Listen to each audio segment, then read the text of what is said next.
మోడీపై Trump పెత్తనం. ప్రధానమంత్రి నరేంద్ర మోడీ పైన అమెరికా అధ్యక్షుడు ట్రంప్ పెత్తనం చేస్తున్నాడన్న విమర్శలు సైతం వినిపిస్తా ఉన్నాయి. 140 కోట్ల మంది ఆకాంక్షలను కాదని అమెరికా చెప్పిందని యుద్ధంలో వెనకడుగు వేయడము వెనక ఏం కారణం ఉందంటూ సోషల్ మీడియాలో ప్రశ్నల వర్షం కురిపిస్తున్నారు. అంతేకాదు తెలుగు అనుమానాలు కూడా వ్యక్తం చేస్తా ఉన్నారు.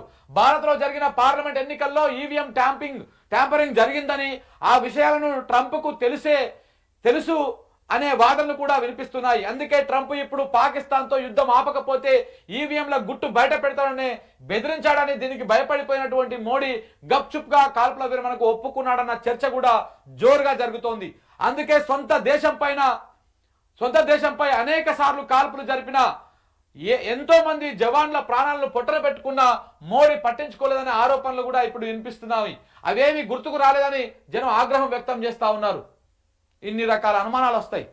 ఒక అడుగు వెనకకేస్తే ఇన్ని రకాల అనుమానాలు 100% వస్తాయి. ఇందులో అదాని లేదా ఈవీఎం స్కామ్ అనేటువంటిది బలంగా నిన్నటి నుంచి వినపడతా ఉంది. అదాన్ని కాపాడుకోవడం కోసం, అలాగే ఈవీఎం స్కామ్ బయటకు రాకుండా ఉండడం కోసం మాత్రమే ట్రంప్ చెప్పిండని మోడీ విన్నాడు అనేటువంటి చర్చ బాగా నడుస్తూ ఉంది సోషల్ మీడియాలో. ఇది మనం చెప్పే ముచ్చట కాదు, జనమే చెప్తా ఉన్నారు. నెటిజన్లకు జంకిన సోషల్ మీడియా.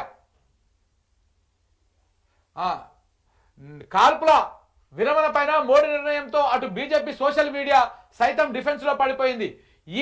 ఈ నిర్ణయం రాకముందు వరకు మోడీని ఆకాశానికి ఎత్తింది. ధీరుడు, శూరుడు, ఈరుడు, పాకిస్తాన్ భరతం పడతాడని ఎన్నెన్నో పోస్టులు పెట్టింది. మోడీ యుద్ధానికి సిద్ధమవుతున్నాడని, రణరంగం చేసి పాకిస్తాన్ ఆట కట్టిస్తారని జేజేలు కొట్టింది. కానీ అనూహ్యంగా కాల్పుల విరమణ ప్రకటించడంతో బీజేపీ సోషల్ మీడియా తలలు పట్టుకుంది.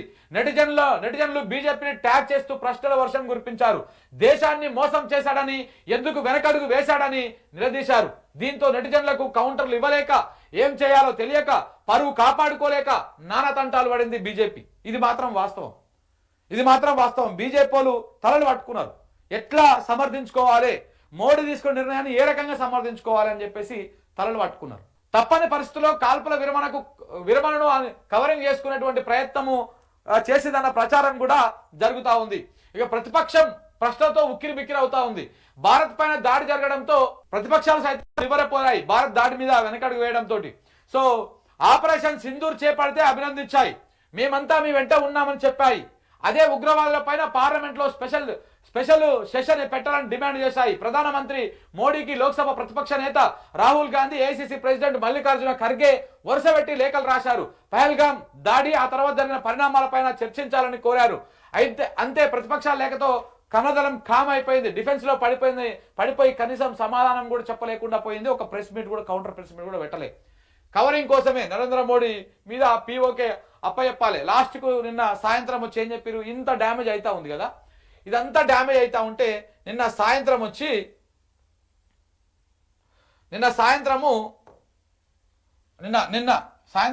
మధ్యాహ్నం టైంలో ప్రధానమంత్రి నివాసంలో ఒక హై లెవెల్ మీటింగ్ అయింది.